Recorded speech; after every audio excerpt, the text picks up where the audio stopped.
आपका अपने चैनल आज क्लास में। आज की इस वीडियो में सामाजिक विज्ञान के 50 काफी महत्वपूर्ण ऑब्जेक्टिव प्रश्न हम आपको बताएंगे। और ये जो 50 ऑब्जेक्टिव प्रश्न है जो 8 मार्च को आपका परीक्षा होने वाला है उसके लिए काफी महत्वपूर्ण है। तो एक भी प्रश्न प्लीज आप लोग स्किप मत कीजिएगा, वीडियो को प्लीज आप लोग शुरू से लेकर अंत तक देखिएगा। और इस 50 प्रश्न में से जो भी प्रश्न आपको याद ना हो तो उसे आप लोग याद करने का कोशिश कीजिएगा। और चैनल को सब्सक्राइब नहीं किए हैं तो चैनल को सब्सक्राइब भी कर लीजिएगा, साथ में बेल आइकन को ऑल पे दबा लीजिएगा ताकि जब भी क्लास हो तो आपके पास नोटिफिकेशन पहुंचता रहे। तो आइए शुरू करते हैं पहले नंबर प्रश्न से। तो पहला नंबर प्रश्न है कि भारत में किस प्रकार की दलीय व्यवस्था है। काफी महत्वपूर्ण प्रश्न है कि भारत में किस प्रकार की दलीय व्यवस्था है। तो भारत में बहुदलीय व्यवस्था है, इसे आपको याद रखना है। यानी यहाँ पे सी ऑप्शन क्या हो जाएगा, यहाँ पे बिल्कुल ही सही हो जाएगा। ये देखते हैं अगला प्रश्न दो नंबर प्रश्न है कि श्रीलंका कब आजाद हुआ। काफी महत्वपूर्ण प्रश्न है 2 नंबर कि श्रीलंका कब आजाद हुआ। तो श्रीलंका 1948 में आजाद हुआ, इसे आपको याद रखना है। यानी यहाँ पे बी ऑप्शन क्या हो जाएगा, यहाँ पे बिल्कुल ही सही हो जाएगा। और भारत कब आजाद हुआ था तो 1947 में आजाद हुआ था, तो ये भी साथ में आपको याद रखना है। आइए देखते हैं अगला प्रश्न 3 नंबर भी प्रश्न काफी महत्वपूर्ण है कि मुस्लिम लीग की स्थापना किस वर्ष हुई। काफी महत्वपूर्ण प्रश्न है 3 नंबर कि मुस्लिम लीग की स्थापना किस वर्ष हुई। तो मुस्लिम लीग की स्थापना 1906 ईस्वी में हुआ, इसे आपको याद रखना है। यानी यहाँ पे बी ऑप्शन क्या हो जाएगा, यहाँ पे बिल्कुल ही सही हो जाएगा। ये देखते हैं अगला प्रश्न 4 नंबर प्रश्न है कि गठबंधन सरकार की पकड़ प्रशासन पर होती है। काफी महत्वपूर्ण प्रश्न है 4 नंबर कि गठबंधन सरकार की पकड़ प्रशासन पर होती है। तो कैसी होती है, तो ढीला होता है, इसे आपको याद रखना है। यानी यहाँ पे बी ऑप्शन क्या हो जाएगा, यहाँ पे बिल्कुल ही सही हो जाएगा। ये देखते हैं अगला प्रश्न 5 नंबर प्रश्न है कि लोकतंत्र की उपलब्धियों में सबसे अधिक सहायक क्या है। काफी महत्वपूर्ण प्रश्न है 5 नंबर कि लोकतंत्र की उपलब्धियों में सबसे अधिक सहायक क्या है। तो विकास है, इसे आपको याद रखना है। यानी यहाँ पे डी ऑप्शन क्या हो जाएगा, यहाँ पे बिल्कुल ही सही हो जाएगा। काफी महत्वपूर्ण 50 ऑब्जेक्टिव प्रश्न है जो 8 मार्च के जो परीक्षा होगा उसके लिए काफी महत्वपूर्ण है। तो एक भी प्रश्न प्लीज आप लोग स्किप मत कीजिएगा, वीडियो को प्लीज आप लोग शुरू से लेकर अंत तक जरूर देखिए। और इसमें से जो भी प्रश्न आपको याद ना हो तो उसे आप लोग याद करने का कोशिश कीजिएगा। और वीडियो को लाइक नहीं किए तो प्लीज आप लोग वीडियो को लाइक भी कर दीजिएगा। ये देखते हैं अगला प्रश्न 6 नंबर प्रश्न है कि राजनीतिक दलों की नींव सर्वप्रथम किस देश में पड़ी। काफी महत्वपूर्ण प्रश्न है 6 नंबर कि राजनीतिक दलों की नींव सर्वप्रथम किस देश में पड़ी। तो किस देश में पड़ा था, तो ब्रिटेन में पड़ा था, इसे आपको याद रखना है। यानी यहाँ पे ए ऑप्शन क्या हो जाएगा, यहाँ पे बिल्कुल ही सही हो जाएगा। ये देखते हैं अगला प्रश्न 7 नंबर प्रश्न है कि राजनीतिक दल का आशय है। काफी महत्वपूर्ण प्रश्न है 7 नंबर कि राजनीतिक दल का आशय है। तो राजनीतिक दल का आशय किससे है, तो व्यक्तियों के समूह से है, इसे आपको याद रखना है। यानी यहाँ पे सी ऑप्शन क्या हो जाएगा, यहाँ पे बिल्कुल ही सही हो जाएगा। ये देखते हैं अगला प्रश्न 8 नंबर प्रश्न है कि भारत का प्रथम जल विद्युत संयंत्र की स्थापना कहाँ हुई थी। काफी महत्वपूर्ण प्रश्न है 8 नंबर कि भारत का प्रथम जल विद्युत संयंत्र की स्थापना कहाँ हुई थी। तो दार्जिलिंग में हुआ था, इसे आपको याद रखना है। यानी यहाँ पे सी ऑप्शन क्या हो जाएगा, यहाँ पे बिल्कुल ही सही हो जाएगा। ये देखते हैं अगला प्रश्न 9 नंबर प्रश्न है कि सौर ऊर्जा निम्न में से कौन सा संसाधन है। काफी महत्वपूर्ण प्रश्न है 9 नंबर कि सौर ऊर्जा निम्न में से कौन सा संसाधन है। तो जो सौर ऊर्जा है ये कैसा संसाधन है, तो ये नवीकरणीय संसाधन है, इसे आपको याद रखना है। यानी यहाँ पे बी ऑप्शन क्या हो जाएगा, यहाँ पे बिल्कुल ही सही हो जाएगा। ये देखते हैं अगला प्रश्न 10 नंबर प्रश्न है कि एल्यूमिनियम बनाने में किस खनिज का उपयोग किया जाता है। काफी महत्वपूर्ण प्रश्न है 10 नंबर कि एल्यूमिनियम बनाने में किस खनिज का उपयोग किया जाता है। तो बॉक्साइट का किया जाता है, इसे आपको याद रखना है। यानी यहाँ पे डी ऑप्शन क्या हो जाएगा, यहाँ पे बिल्कुल ही सही हो जाएगा। काफी महत्वपूर्ण प्रश्न है, तो प्लीज आप लोग एक भी प्रश्न स्किप मत कीजिएगा, वीडियो को प्लीज आप लोग शुरू से लेकर अंत तक देखिएगा। और ये सभी प्रश्न 100% आपके बोर्ड परीक्षा में लड़ेगा और हूबहू पूरा पलट जाएगा आपका। तो बिल्कुल आप लोग वीडियो को शुरू से लेके अंत तक देखिए और इसमें से जो भी प्रश्न आपको याद ना हो तो आप लोग याद करने का कोशिश कीजिए। इसमें से मान लीजिए 50 प्रश्न है तो 5 आपको नहीं याद है तो उसे नोटबुक पे लिख के याद कर लीजिए। और ऐसे ही ऐसे जब आप लोग प्रश्न याद कीजिएगा जो आपको याद नहीं होगा तो वो क्या होगा, आपका सामाजिक विज्ञान काफी अच्छा हो जाएगा और परीक्षा में आपका एक भी प्रश्न नहीं छूटेगा। तो जो भी प्रश्न आपको याद नहीं है तो उसे आप लोग याद करने का कोशिश जरूर कीजिए। आइए देखते हैं अगला प्रश्न 11 नंबर। 11 नंबर प्रश्न है कि देश के बांधों को किसने भारत का मंदिर कहा है। काफी महत्वपूर्ण प्रश्न है 11 नंबर कि देश के बांधों को किसने भारत का मंदिर कहा है। तो किसने कहा है, तो पंडित नेहरू जी ने कहा है। इसे आपको याद रखना है, यानी यहाँ पे सी ऑप्शन क्या हो जाएगा, यहाँ पे बिल्कुल ही सही हो जाएगा। ये देखते हैं अगला प्रश्न 12 नंबर। 12 नंबर प्रश्न है कि किस राज्य में खनिज तेल का विशाल भंडार है। काफी महत्वपूर्ण प्रश्न है, यहाँ पे आपको बताना है कि किस राज्य में खनिज तेल का विशाल भंडार है। तो असम में खनिज तेल का विशाल भंडार है, यानी यहाँ पे ए ऑप्शन क्या हो जाएगा, यहाँ पे बिल्कुल ही सही हो जाएगा। ये देखते हैं अगला प्रश्न 13 नंबर।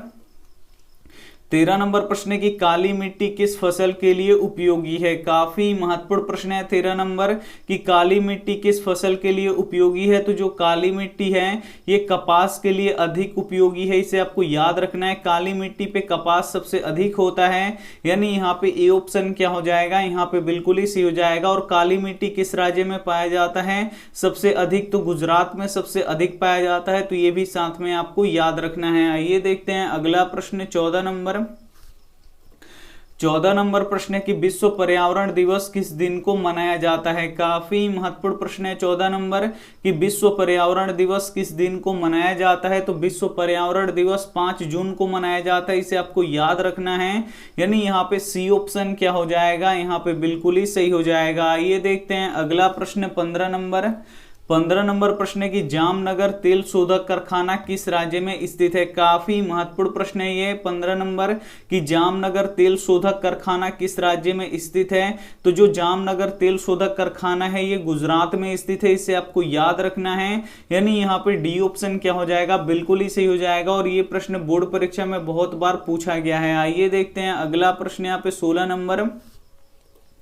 16 नंबर प्रश्न है कि चावल है, यहाँ पे आपको बताना है कि चावल कैसा फसल है। तो जो चावल है ये एक खरीफ फसल है, इसे आपको याद रखना है। यानी यहाँ पे ए ऑप्शन क्या हो जाएगा, यहाँ पे बिल्कुल ही सही हो जाएगा। और चावल किस राज्य में सबसे अधिक होता है, तो पश्चिम बंगाल में सबसे अधिक होता है। तो यहाँ पे अब आपको बताना था कि चावल कैसा फसल है। तो जो चावल है वो खरीफ फसल है। और गेहूं कैसा फसल होता है, तो वो रबी फसल होता है। तो ये भी साथ में आपको याद रखना है। आइए देखते हैं अगला प्रश्न 17 नंबर। 17 नंबर प्रश्न है कि भारत में किस मिट्टी का विस्तार सबसे अधिक है। काफी महत्वपूर्ण प्रश्न है कि भारत में किस मिट्टी का विस्तार सबसे अधिक है। तो जो अपना देश भारत है इसमें जलोढ़ मिट्टी सबसे अधिक पाई जाती है, जलोढ़ मिट्टी का विस्तार सबसे अधिक होता है। और जो सबसे अधिक उपजाऊ मिट्टी होती है वो जलोढ़ मिट्टी होती है। और ये जो जलोढ़ मिट्टी है ये भारत में सबसे अधिक क्षेत्र में पाया जाता है। यानी यहाँ पे बी ऑप्शन क्या हो जाएगा, यहाँ पे बिल्कुल ही सही हो जाएगा। और जो चावल है ये जलोढ़ मिट्टी पे बहुत ही अधिक होता है। आइए देखते हैं अगला प्रश्न 18 नंबर। 18 नंबर प्रश्न है कि काली मृदा का दूसरा नाम क्या है। यहाँ पे आपको बताना है काली मृदा, मृदा का मतलब क्या होता है, मिट्टी। तो यहाँ पे आपको बताना है कि काली मिट्टी का दूसरा नाम क्या है। तो काली मिट्टी का दूसरा नाम क्या होता है, रेगुन मिट्टी होता है। यानी यहाँ पे बी ऑप्शन क्या हो जाएगा, यहाँ पे बिल्कुल ही सही हो जाएगा। ये देखते हैं अगला प्रश्न 19 नंबर।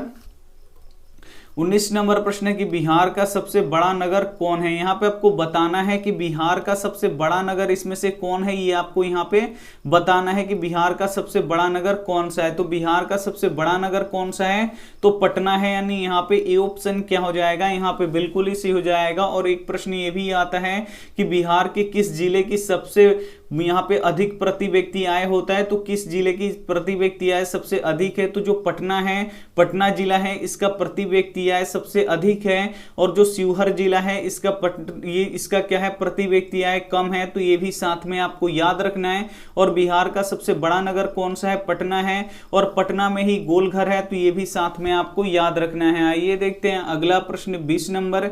20 नंबर प्रश्न है कि राजस्थान की सबसे महत्वपूर्ण परियोजना कौन सी है। ये भी काफी काफी महत्वपूर्ण प्रश्न है और ये भी प्रश्न बोर्ड परीक्षा में बार बार पूछा गया है कि राजस्थान की सबसे महत्वपूर्ण परियोजना कौन सी है, तो इंदिरा गांधी नहर है, इसे आपको याद रखना है। यानी यहाँ पे सी ऑप्शन क्या हो जाएगा, यहाँ पे बिल्कुल ही सही हो जाएगा। ये देखते हैं अगला प्रश्न 21 नंबर प्रश्न, इनमें से किसे प्राथमिक क्षेत्र कहा जाता है। काफी महत्वपूर्ण प्रश्न है कि इनमें से किसे प्राथमिक क्षेत्र कहा जाता है। तो प्राथमिक क्षेत्र किसे कहा जाता है, तो जो कृषि क्षेत्र होता है इसे ही हम लोग प्राथमिक क्षेत्र कहते हैं। यानी यहाँ पे बी ऑप्शन क्या हो जाएगा, यहाँ पे बिल्कुल ही सही हो जाएगा। और जो औद्योगिक क्षेत्र होता है ये द्वितीय क्षेत्र होता है, और जो सेवा क्षेत्र होता है, सेवा क्षेत्र में क्या आता है, बैंक को आते हैं, तो ये सेवा क्षेत्र है। और सेवा क्षेत्र किस में आता है, तो ये तृतीय क्षेत्र में आता है, तो ये भी साथ में आपको याद रखना है। आइए देखते हैं अगला प्रश्न 22 नंबर प्रश्न है, इनमें से किसे पिछड़ा राज्य कहते हैं। काफी महत्वपूर्ण प्रश्न है और ये प्रश्न बोर्ड परीक्षा में काफी बार पूछा गया है। ये प्रश्न प्रत्येक साल पूछा जाता है कि इनमें से किसे पिछड़ा राज्य कहते हैं। तो बिहार को पिछड़ा राज्य कहते हैं, इसे आपको याद रखना है।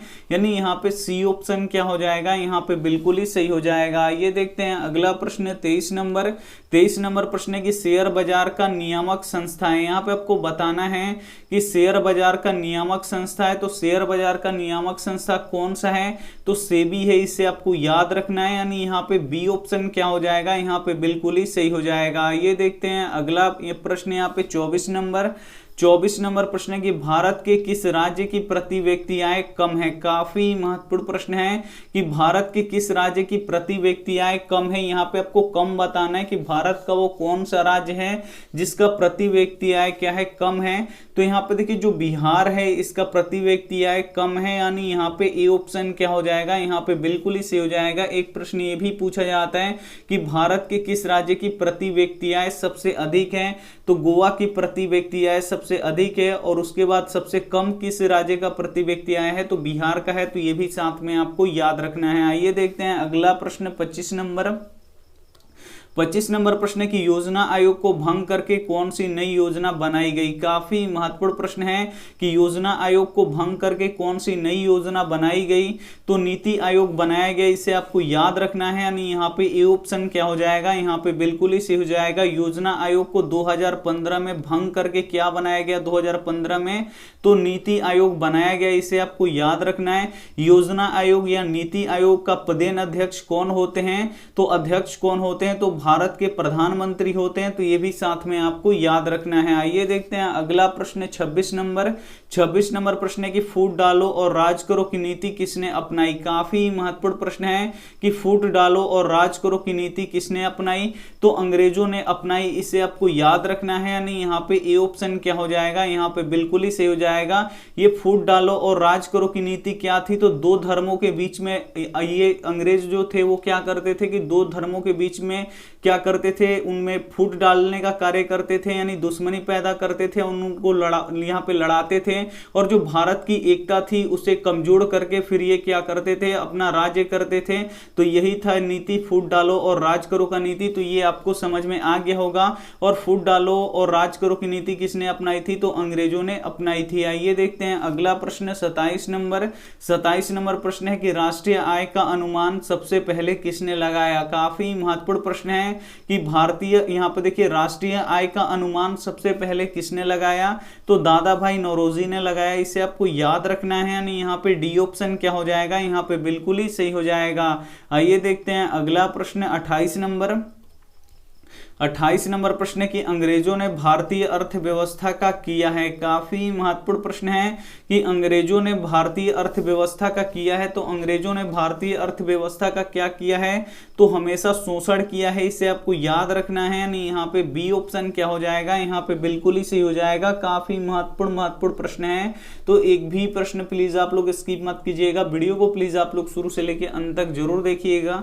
वीडियो को लाइक नहीं किए तो प्लीज आप लोग वीडियो को लाइक भी कर दीजिएगा। जाएगा। ये देखते हैं अगला प्रश्न 29 नंबर प्रश्न है कि वस्तु विनिमय प्रणाली में विनिमय होता है। काफी महत्वपूर्ण प्रश्न है ये कि वस्तु विनिमय प्रणाली में विनिमय होता है तो किसका विनिमय होता है, तो वस्तु से वस्तु का विनिमय होता है। अगर आपको एक वस्तु को लेना है तो आपको दूसरी वस्तु देना पड़ेगा तब वो वस्तु आपको मिलेगा, यानी यहाँ पे ए ऑप्शन क्या हो जाएगा, यहाँ पे बिल्कुल ही सही हो जाएगा। वस्तु विनिमय प्रणाली में क्या होता है, तो वस्तु से वस्तु का विनिमय होता है। आइए देखते हैं अगला प्रश्न 30 नंबर प्रश्न है कि मनुष्य के आर्थिक जीवन में सबसे महत्वपूर्ण है। काफी महत्वपूर्ण प्रश्न है कि मनुष्य के आर्थिक जीवन में सबसे महत्वपूर्ण क्या है, तो मुद्रा है, इसे आपको याद रखना है। जो पैसा है ये सबसे महत्वपूर्ण है, यानी यहाँ पे सी ऑप्शन क्या हो जाएगा, यहाँ पे बिल्कुल ही सही हो जाएगा। ये देखते हैं अगला प्रश्न 31 नंबर प्रश्न की 1 रुपए का नोट जारी किया जाता है। काफी महत्वपूर्ण प्रश्न है कि 1 रुपए का नोट जारी किया जाता है, तो 1 रुपए का नोट कौन जारी करता है, तो वित्त मंत्रालय द्वारा किया जाता है, यानी यहाँ पे ए ऑप्शन क्या हो जाएगा, यहाँ पे बिल्कुल ही सही हो जाएगा। और जो 1 रुपए का ऊपर का नोट होता है वो कौन जारी करता है, तो रिजर्व बैंक ऑफ इंडिया के द्वारा जारी किया जाता है। तो ये दोनों ही प्रश्न आपको याद रखना है। आइए देखते हैं अगला प्रश्न 32 नंबर प्रश्न की भारतीय रिजर्व बैंक की स्थापना कब हुई थी। काफी महत्वपूर्ण प्रश्न है कि भारतीय रिजर्व बैंक की स्थापना कब हुई थी, तो भारतीय रिजर्व बैंक की स्थापना 1 अप्रैल 1935 ईस्वी को हुआ था, इसे आपको याद रखना है, यानी यहाँ पे बी ऑप्शन क्या हो जाएगा, यहाँ पे बिल्कुल ही सही हो जाएगा। और भारतीय रिजर्व बैंक का मुख्यालय कहाँ है, तो मुंबई में है, तो ये भी साथ में आपको याद रखना है। और भारतीय रिजर्व बैंक को बैंकों का बैंक भी कहा जाता है, तो ये भी साथ में आपको याद रखना है। आइए देखते हैं अगला प्रश्न 33 नंबर प्रश्न है कि दीर्घकालीन ऋण कौन प्रदान करता है। काफी महत्वपूर्ण प्रश्न है कि दीर्घकालीन ऋण कौन प्रदान करता है। दीर्घकालीन ऋण यानी बहुत लंबे समय के लिए ऋण यानी कर्ज कौन प्रदान करता है, तो बहुत ही अधिक यानी बहुत ही लंबे समय के लिए कर्ज कौन प्रदान करता है, तो भूमि विकास बैंक करता है, इसे आपको याद रखना है, यानी यहाँ पे सी ऑप्शन क्या हो जाएगा, यहाँ पे बिल्कुल ही सही हो जाएगा। ये देखते हैं अगला प्रश्न 34 नंबर की भारत का केंद्रीय बैंक कौन सा है। काफी महत्वपूर्ण प्रश्न है कि भारत का केंद्रीय बैंक कौन सा है, तो रिजर्व बैंक ऑफ इंडिया है, इसे आपको याद रखना है, यानी यहाँ पे ए ऑप्शन क्या हो जाएगा, यहाँ पे बिल्कुल ही सही हो जाएगा। ये देखते हैं अगला प्रश्न 35 नंबर प्रश्न की वैश्वीकरण के मुख्य कितने अंग होते हैं। काफी महत्वपूर्ण प्रश्न है कि वैश्वीकरण के मुख्य कितने अंग होते हैं, तो 5 अंग होते हैं, इसे आपको याद रखना है, यानी यहाँ पे डी ऑप्शन क्या हो जाएगा, यहाँ पे बिल्कुल ही सही हो जाएगा। ये देखते हैं अगला प्रश्न 36 नंबर, इनमें से कौन बहुराष्ट्रीय कंपनी नहीं है। इसमें से आपको बताना है कि वो कौन सी कंपनी है जो बहुराष्ट्रीय कंपनी नहीं है। तो यहाँ पे देखिए फोर्ड मोटर्स, ये भी क्या है, बहुराष्ट्रीय कंपनी है। जो ये कंपनी है ये एक से अधिक देशों में है, और जो भी कंपनी एक से अधिक देशों में होती है वो क्या होती है, बहुराष्ट्रीय कंपनियां कहलाती हैं। सैमसंग भी क्या है, बहुराष्ट्रीय कंपनी है। लेकिन जो पार्ले जी है बिल्कुल ये इंडिया में बिकता है, यानी बिल्कुल ये इंडिया की कंपनी है, तो ये बहुराष्ट्रीय कंपनी नहीं है, यानी यहाँ पे सी ऑप्शन क्या हो जाएगा, यहाँ पे बिल्कुल ही सही हो जाएगा। और जो पार्ले जी बिस्किट होता है ये देसी कंपनी है, यानी यहाँ पे सी ऑप्शन क्या हो जाएगा, बिल्कुल ही सही हो जाएगा। ये देखते हैं अगला प्रश्न 37 नंबर की उपभोक्ताओं को जानकारी लेनी चाहिए किसी वस्तु के। काफी महत्वपूर्ण प्रश्न है कि उपभोक्ताओं को जानकारी लेनी चाहिए किसी वस्तु को। अगर आप किसी वस्तु को खरीद रहे हैं तो उसकी क्या जानकारी लेनी चाहिए, तो सबसे पहले आपको उसकी गुण की जानकारी लेनी चाहिए कि उसमें क्या क्या गुण है। उसकी मात्रा यानी उसका वेट आपको पता होना चाहिए कि उसका जो मात्रा है वो सेम है कि नहीं जितना पैकेट पे लिखा है। उसके बाद यहाँ पे देखिए वस्तु बनाने में प्रयुक्त तत्वों की, यहाँ पे प्रयुक्त तत्वों की मात्रा को आपको देखना है कि जो उसमें वस्तु का प्रयोग हुआ है वो सही में उस वस्तु का तत्व का प्रयोग हुआ है या नहीं हुआ है, यानी सभी का आपको लेना है, जांच करना है, यानी यहाँ पे डी ऑप्शन क्या हो जाएगा, यहाँ पे बिल्कुल ही सही हो जाएगा। ये देखते हैं अगला प्रश्न 38 नंबर प्रश्न की हॉलमार्क किस पर होता है। काफी महत्वपूर्ण प्रश्न है कि हॉलमार्क किस पर होता है। तो जो हॉलमार्क होता है ये सोने के जो आभूषण होते हैं इस पर हॉलमार्क होता है, यानी यहाँ पे बी ऑप्शन क्या हो जाएगा, यहाँ पे बिल्कुल ही सही हो जाएगा। जो शुद्ध सोना होता है ये 24 कैरेट का होता है, तो ये भी साथ में आपको याद रखना है। और जो गहना बनाया जाता है जिस सोने का तो वो 22 कैरेट का होता है, तो ये भी साथ में आपको याद रखना है। शुद्ध सोना 24 कैरेट का होता है, ये मुलायम होता है, तो मुलायम चीज से गहना नहीं बनाया जा सकता, तो इसका जो सोना होता है 22 कैरेट लिया जाता है। और प्लस 2 कैरेट आपका चांदी या तांबा मिलाया जाता है। जब चांदी या तांबा इसमें मिलाया जाता है तो ये कठोर हो जाता है और कठोर हो जाने के बाद इससे घना बनाया जाता है। आइए देखते हैं अगला प्रश्न 39 नंबर प्रश्न है कि उपभोक्ता अधिकार दिवस कब मनाया जाता है। ये भी काफी महत्वपूर्ण प्रश्न है कि उपभोक्ता अधिकार दिवस कब मनाया जाता है। तो ये 15 मार्च को मनाया जाता है, इसे आपको याद रखना है। यानी यहाँ पे बी ऑप्शन क्या हो जाएगा, यहाँ पे बिल्कुल ही सही हो जाएगा। ये देखते हैं अगला प्रश्न 40 नंबर प्रश्न है कि किस धातु को मुद्रा के रूप में सर्वाधिक प्रयोग हुआ। काफी महत्वपूर्ण प्रश्न है, यहाँ पे आपको बताना है कि किस धातु का मुद्रा के रूप में सर्वाधिक यानी सबसे अधिक प्रयोग हुआ। तो सोना चांदी का जो पहले मुद्रा चलता था बहुत ही अधिक मात्रा में चलता था, और सोना चांदी का यहाँ पे देखिए प्रश्न है कि किस धातु का मुद्रा के रूप में सर्वाधिक प्रयोग हुआ है। तो पहले के जो जमाना था, जो राजा महाराजा होते थे, तो पहले जो यहाँ पे देखिए रुपया यानी मुद्रा चलता था वो सोने चांदी का ही चलता था। यानी यहाँ पे डी ऑप्शन क्या हो जाएगा, यहाँ पे बिल्कुल ही सही हो जाएगा। ये देखते हैं अगला प्रश्न 41 नंबर प्रश्न है कि आज भी ऋण प्राप्त करने का सबसे लोकप्रिय स्रोत है। यहाँ पे आपको बताना है कि आज भी ऋण यानी कर्ज प्राप्त करने का सबसे लोकप्रिय साधन क्या है। तो महाजन है, यानी यहाँ पे सी ऑप्शन क्या हो जाएगा, यहाँ पे बिल्कुल ही सही हो जाएगा। ये देखते हैं अगला प्रश्न 42 नंबर प्रश्न है कि हंगरी की राजधानी कहाँ है। काफी महत्वपूर्ण प्रश्न है और ये आपको बताना है कि हंगरी की राजधानी कहाँ है। तो हंगरी की राजधानी बुडापेस्ट है, इसे आपको याद रखना है। यानी यहाँ पे ए ऑप्शन क्या हो जाएगा, यहाँ पे बिल्कुल ही सही हो जाएगा। ये देखते हैं अगला प्रश्न 43 नंबर प्रश्न है कि बिस्मार्क क्या था। काफी महत्वपूर्ण प्रश्न है कि बिस्मार्क क्या था। तो जो बिस्मार्क था ये कूटनीतिज्ञ था, इसे आपको याद रखना है। यानी यहाँ पे डी ऑप्शन क्या हो जाएगा, यहाँ पे बिल्कुल ही सही हो जाएगा। ये देखते हैं अगला प्रश्न 44 नंबर प्रश्न है कि जर्मन राइन राज्य का निर्माण किसने किया था। काफी महत्वपूर्ण प्रश्न है कि जर्मन राइन राज्य का निर्माण किसने किया था। तो नेपोलियन बोनापार्ट ने किया था, इसे आपको याद रखना है। यानी यहाँ पे बी ऑप्शन क्या हो जाएगा, यहाँ पे बिल्कुल ही सही हो जाएगा। काफी महत्वपूर्ण प्रश्न है, तो एक भी प्रश्न प्लीज आप लोग स्किप मत कीजिएगा। वीडियो को प्लीज आप लोग शुरू से लेके अंत तक देखिएगा और इसमें से जो भी प्रश्न आपको याद ना हो तो उसे आप लोगों को याद करने का कोशिश करना है। आइए देखते हैं अगला प्रश्न 45 नंबर प्रश्न है कि गैरीवाल्डी पेशे से क्या था। यहाँ पे आपको बताना है कि गैरीवाल्डी पेशे से क्या था। तो जो गैरीवाल्डी था ये पेशे से क्या था, नाविक था, इसे आपको याद रखना है। यानी यहाँ पे बी ऑप्शन क्या हो जाएगा, यहाँ पे बिल्कुल ही सही हो जाएगा। ये देखते हैं अगला प्रश्न 46 नंबर प्रश्न है कि तिनकठिया प्रणाली किन पर लागू की गई थी। काफी महत्वपूर्ण प्रश्न है कि तिनकठिया प्रणाली किन पर लागू की गई थी। तो ये किसानों पर लागू की गई थी, इसे आपको याद रखना है। यानी यहाँ पे डी ऑप्शन क्या हो जाएगा, यहाँ पे बिल्कुल ही सही हो जाएगा। ये देखते हैं अगला प्रश्न 47 नंबर प्रश्न है कि 1905 में बंगाल का विभाजन किसके समय पर हुआ था। काफी महत्वपूर्ण प्रश्न है, यहाँ पे आपको बताना है कि 1905 में बंगाल का विभाजन किसके समय पर हुआ था। तो ये हुआ था लॉर्ड कर्जन के समय पे, इसे आपको याद रखना है। नहीं यहाँ पे ए ऑप्शन क्या हो जाएगा, यहाँ पे बिल्कुल ही सही हो जाएगा। पहले बंगाल और बिहार एक ही में था, तो 1905 में बंगाल अलग हो गया बिहार से, और यहाँ पे देखिए बंगाल अलग हो गया और बिहार भी क्या हो गया, अलग हो गया। और ये विभाजन किसने किया था, तो लॉर्ड कर्जन ने किया था, तो ये आपको याद रखना है। और उसके बाद यहाँ पे देखिए 2000 ईस्वी में बिहार से क्या हो गया कि झारखंड भी अलग हो गया।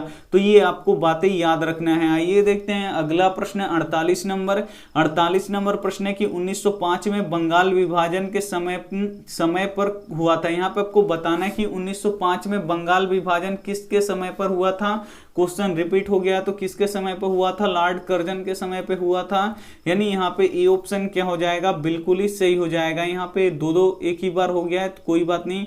आइए देखते हैं अगला प्रश्न 49 नंबर प्रश्न है कि गद्दार पार्टी की स्थापना किसने किया। काफी महत्वपूर्ण प्रश्न है कि गद्दार पार्टी का स्थापना किसने किया था। तो लाला हरदयाल ने किया था, इसे आपको याद रखना है।